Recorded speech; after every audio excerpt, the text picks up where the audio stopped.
Well, thanks for staying with us. Still on the issues raised by the northern governors in that meeting, and of course the statement that they released subsequently. We have two gentlemen join us this morning, but let's begin with Lieutenant Commander John Danjuma, who is a former intelligence officer with the Nigerian Navy. Thanks for joining us this morning. You have seen and heard and possibly even read a number of things that the Nigerian governors said in that meeting. Northern governors, beg your pardon, said in that at their meeting and the resolutions released. First, the problems are there, and they also spoke about some interventions and gave some updates. First, what's your view on some of those things, recommendations and updates given as a result of the insecurity status in the north?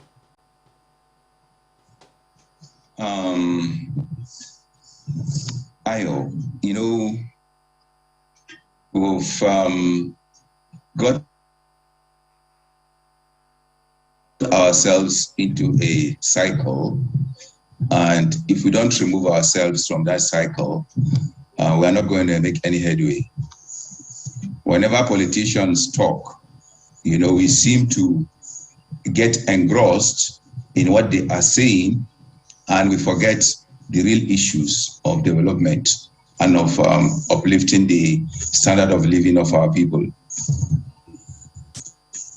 The response of Governor Lalong of Plateau State, speaking on behalf of the northern governors. And incidentally, I wonder why also, when we get into heavy weather, we don't rely on the institutions that the Constitution has empowered, to resolve conflicts. As I check as a layman into my Constitution, there is nothing called Governors Forum or Northern Governors Forum or Southern Governors Forum. So I think that what the governor, let me just go straight to your question.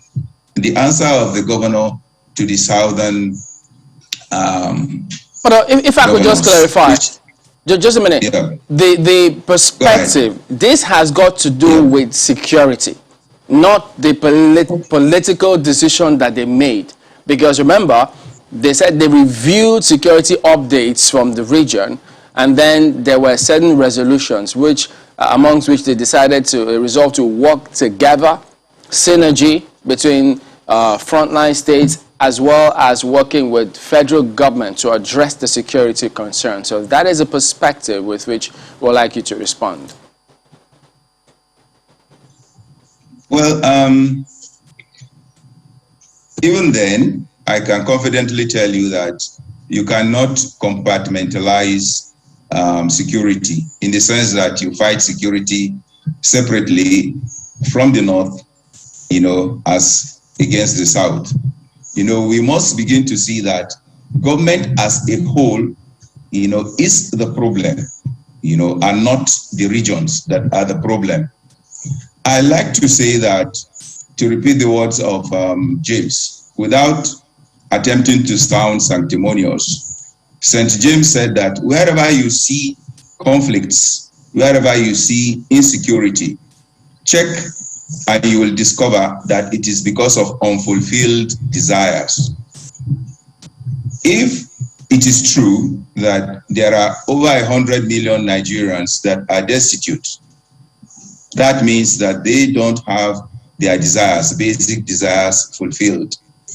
And trying to understand, pardon me, trying to, to get your trajectory, but are you suggesting that perhaps during strategy sessions or security strategy sessions, you cannot geolocate where some of these crimes or banditry occurs, and then you zero on them and address those concerns? Is that the point you're making? Well, first of all, I am generalizing to say that the insecurity in Nigeria today is not only in the north, in the south. If you try to solve the security problem just based on what the northern governors are doing, and what the southern governors are doing, you are not likely to get to the solution of the problem. I'm simply saying, look at the way we are running our affairs, for example. Are we trying to say that the budget of this nation, for example, that it is normal that even if you continue to spend over 70% of the earnings of this country on that's a recurrent expenditure? Yeah, I'm not sure it'll be quite easy to link some of those points. Yeah. So what I'm trying to find out is that, are you then suggesting that governors in the North cannot meet and say, look, we've seen this trajectory of what is happening. We have to collaborate. So if they say, look, we need to review security situations in different areas since they're all neighboring states, is that out of place because you say you cannot look at it from a region because it affects the country? I'm trying to get that point. Okay. There is nothing wrong in regional cooperation, whether politically, economically, or in whatever area. But I am saying that even with that, even at that, it is not, there is nothing wonderful about that. The Amotekun is a regional security attempt to solve the security problem. So I'm not against it. But I am saying that it is like a diversionary, it is diversionary. It is not hitting the nail on the head. Even with the regional cooperation, for so long as you have the same situation subsisting, it is likely to take us round again. We will come back to discussing this same issue. So if you were to hit the nail on the head, what would it be? Yeah. To hit the nail on the head, let us address the economic problem, the poverty problem of Nigeria. That is where the problem is. And if you fail to do that, if you fail to meet the basic needs of over 100 million people, half our population is destitute. And it is destitute partly because the people in government consume over 70% of the income, of the oil income. And if you think that by the governors coming to form regional security outfits or regional cooperation alone, that will solve the problem, I am thinking we've already gone past that. Yeah, but so does that suggest that if they were to address those concerns, will it happen immediately? Because if they come up policies, wouldn't it take a while before those policies kick in? And in the meantime, what should they do? They should wait until it kicks in? Okay, the urgency, for example, with which suggestions are addressed.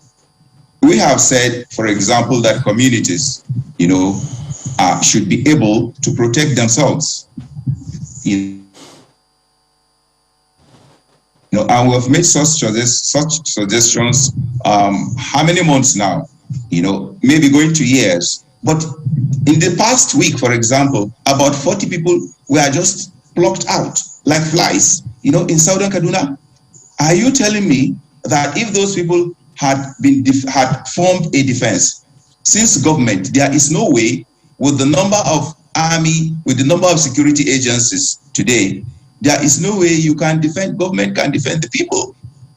So we are saying that if people are equipped to defend themselves, it will go a long way towards serving as it will have a deterrent effect on those people who just climb their motorcycles, going around the country and plundering. Since when did we make that decision? Has government done anything about it? No. What part of the law will support that equipment? Oh, you mean that the law, it will take forever to make the law? How long does it take to make?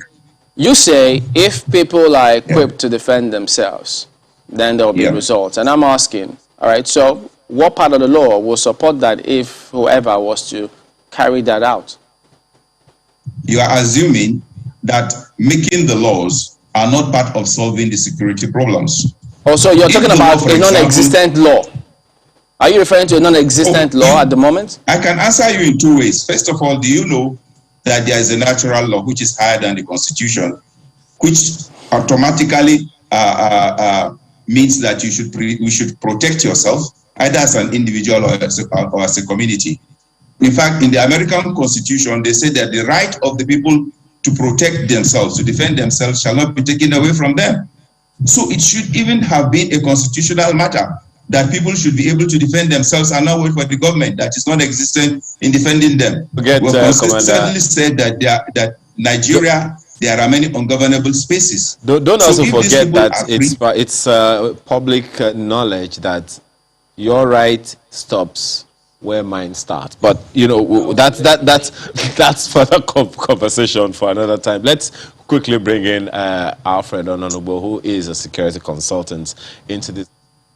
Thanks for joining us, Mr. Ononubo. Well, this conversation we're having is about the resolution of the Northern Governors Forum, especially concerning security. The first of their resolutions reads as such. The forum reviewed security updates from the region and observed the need for a sustained synergy and coordinated efforts between the federal and northern states governments, while noting success of recent measures. First of all, what do you make of that particular part? Because there are those who wonder why, if that's been sustained and been as successful as been said, there wouldn't have been another attack about the same time that meeting was going on. Well, thank you very much. I first would commend the northern state governors. I believe that it's their constitutional responsibility as the chief security officers of their respective states to show concern. And also their call for synergy is timely, if not belated, because security is a general concern. We all want to be safe. No part of Nigeria in turmoil does or benefits any part of the whole country, because the effect of what is happening in one location flows to the rest of the country, and that's a very serious concern.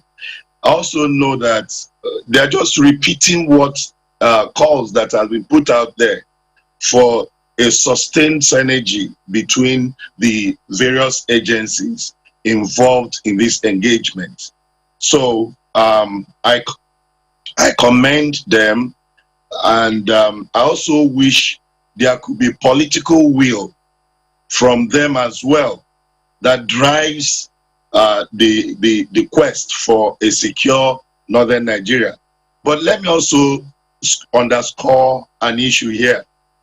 I think it's time we stop regionalizing Nigeria when we are addressing the issues of security, because there are no parts of this country where you don't have all the ethnic nationalities that make up Nigeria residing, either by official posting as government employees or as entrepreneurs and businessmen.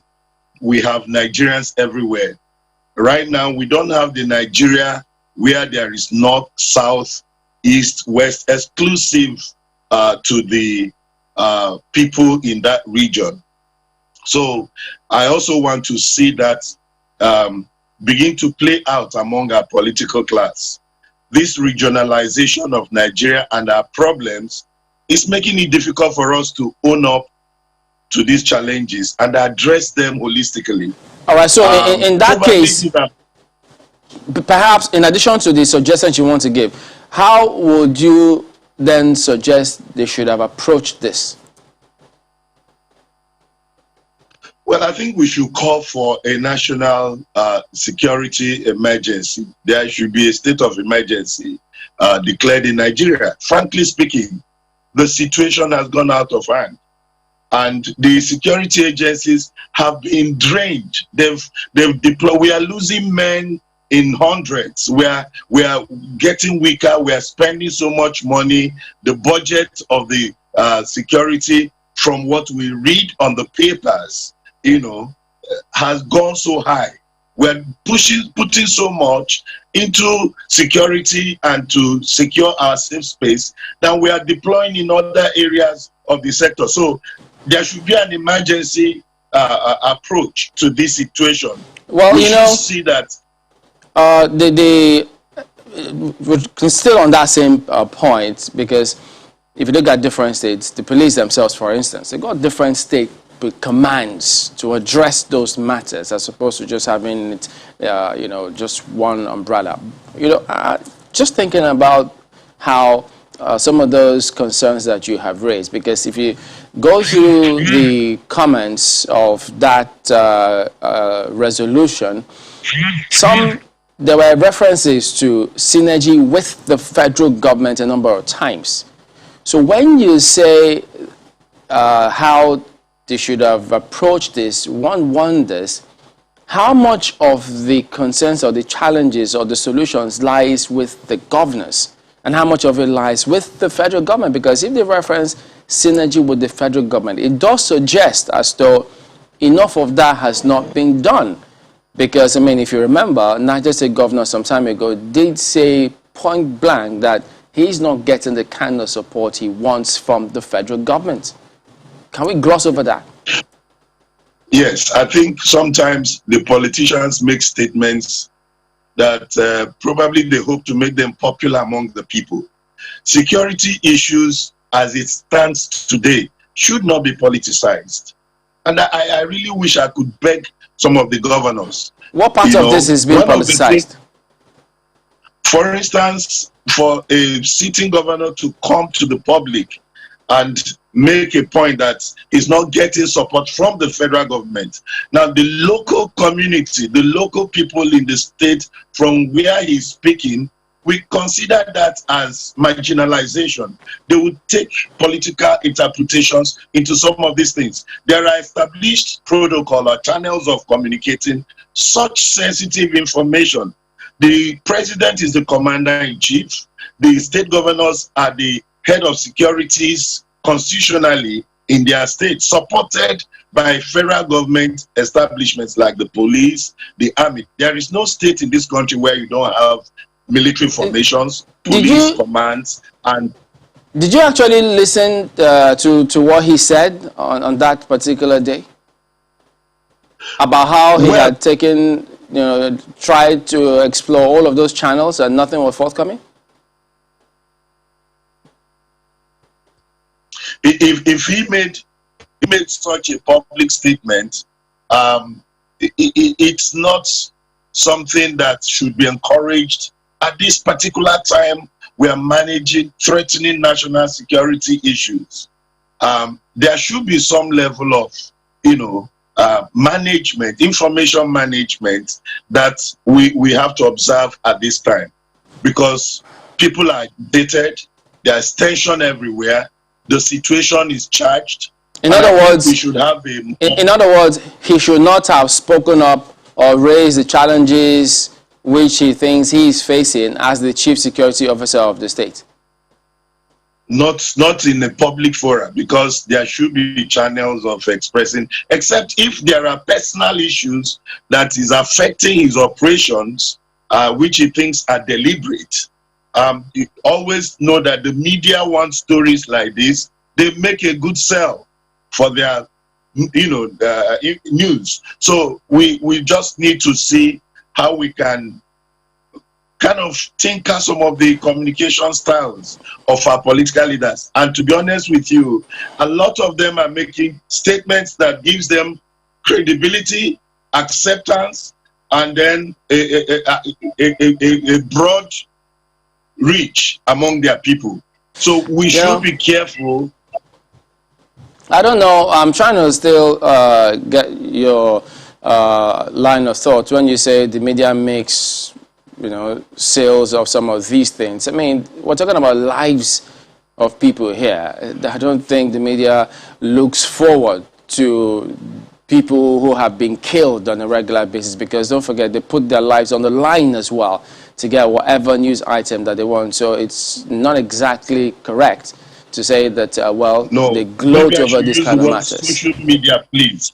because I think there is a lot more problem from, I'm sorry, but I'm not talking of the mainline medias, but the social media platform, which actually feeds 90% of Nigerians with information. Most times they're unverifiable. So we are victims of our own making, not the mainline media. The mainline media have pushed, and I commend them for... That notwithstanding, correct us if it's wrong, it also comes across as though you're saying that the people who elected the officials shouldn't have the officials maybe talk to them about the challenges and the issues they face, because they're supposed to be reporting to the people. So if they're talking about the challenges they've got, what's wrong with that? Because, I mean, people want to hear, so they want solutions to their challenges as well. And don't forget, investors also look to these key officers to take investment decisions. So if they are quiet about this, don't you think it will send the wrong signal as though they are overwhelmed and there's no solution coming forth, especially if the killings continue? Well, I understand the concern, and I do not advocate for censorship. However, I think there should be some level of maturity. Let me give you an instance. There is a lot of ethnic agitations across the country. There's some other underlying undeclared political pictures that the next election is by the way. So people who didn't also perform so well in certain areas of their constitutional duties could also leverage on these things and make excuses. Now, I'm not going to go into that because I'm not alleging that these are excuses. However, I'm trying to point out the fact that there should be a protocol, followed in sharing public information. Let's educate the people. Let's also put the correct pictures to the people. When we begin to show internal conflict in the system, that I'm not being supported or I'm being supported, these other people are more supported than this area, those are red flags. And I don't think that's what we need. Now, should I, as a governor, express my frustrations to the people I'm leading if I am not getting the best of what I expected from the central? Certainly. But it is about how these things are passed on. Nobody says really we should not keep our people informed. Yes, perhaps that really is the issue. It's not the what that is being done, it's the how, in your opinion, that thing is being done. Which also, tapers into the conversation in that resolution of the Nigerian Governors Forum, Northern Governors Forum, beg your pardon, where they talked about sustained synergy and coordinated efforts, perhaps underscoring the fact that maybe they have been going on, maybe sometimes things don't really go the way they ought to go, and consequently these issues that you have been raised, and which of course some governors may have had issues with. But let me take this back to Lieutenant Commander John Danjuma. The meeting also noted with concern the constraint of the security services and urged the armed forces to embark on simultaneous operations and resolved to share the plans of the frontline states, come up with common issues with other regions, and assured of its readiness to work in synergy with the federal government of Nigeria. The part that I'm interested in and that I would like you to speak to, Commander John Danjuma, is the part that talks about the concern of the constraint of the security services. In your own opinion, and from your experience perhaps, and I'm pretty sure you still have some information here and there, given it's northern Nigeria, what kind of constraints, or how do you think those constraints that security agencies across board are having, how seriously do you think they are being engaged or taken on to address the issues of insecurity in the region? Wow.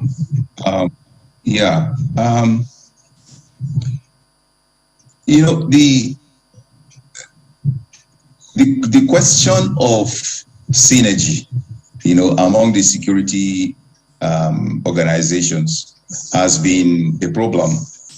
Coordination, for example, if you look at the scourge of maybe 100 people on motorcycles, going around the country, rampaging into communities, and just killing at will. I have asked myself, is it that there is no coordinated effort? Can we not use technology, to track these people and to preempt, their own strike, to prevent them from going into these communities? So there is a lacuna generally. I see that there is no combat information center or operations center, that is looking at the country as a whole and, and attacking each of the security problems as they arise or as they exist in the different localities. But my point is this: why is it that, what is holding us from allowing the governors to be the true chief security officers of their states? Why is the suspicion that they would misuse such powers? So we need to realize that structurally, the way the country is structured, which is not a federation or a federation only in name, the unitary structure of the police or of the security organization in the country is truly a big problem. Must we not see that just one single individual, Mr. President, is in charge of the Navy, the Army, Navy, Air Force, DIA, NIA, and all the other, including the police? Definitely that definitely is. I think it is also a conversation that's being considered at various levels, because we always hear that there's a need to rejig the security architecture and all of that. You are more in the security space than I am, but there's a question that I'd like to ask you before. Go on, very quickly. Go on, very quickly on that. Yeah, I just want to say that with the kinds of laws we have, with the powers given to the governors, there will always be a loophole for them to make excuses and say that they are not able to do this or that because they are not fully empowered. Let me ask you this question just before we go, because this is something that happened also in the north. Just recently, we understand that Zamfara State has had its telecom services shut down in order to fight banditry. And even the House of Reps has requested that it should be extended to about 3 or 4 local governments in Sokoto State, which is a neighboring state to Zamfara. And there is a report from the officials in the state, in Zamfara State, that it has worked to an extent in stemming the tide of insecurity. How significant or effective do you see that policy if it is sustained? It's about 6 days already. I particularly like the analogy of someone who said that if you find that there is snake in a room, you now lock the door, switch off the light in your bid to kill the snake. It is as ridiculous as that you cut your nose to spite your face. Telecoms is actually to be used, in fighting insecurity or crime and criminality. You need to be able, to communicate. So what you should use is even to use the strength of the criminal against himself by using that same technology. You cannot deny yourself technology, in order to fight crime and criminality. It stands logic on its head. I do not think, I seriously doubt. Yeah, let me ask Mr. Ononuju the same question just before we begin to sign off. Beg your pardon, Mr. Ononuju. That position of the Zamfara state government affects a good number of states around, and including Sokoto State until recently. What's your position on that, Mr. Ononuju? Oh, well, I understand that he's on. Okay, go ahead. I almost lost you. Well, I'm yeah, here. Can I have the question again? Yeah, what's your position or your take on the shutdown of telecom services in Zamfara State, affecting some parts of neighboring states as well, in the bid to fight insecurity, stem the tide of banditry? Well, it has its pros and cons. And I'm sure part of what might have informed that decision could be the suspicion that we have internally coordinated compromise on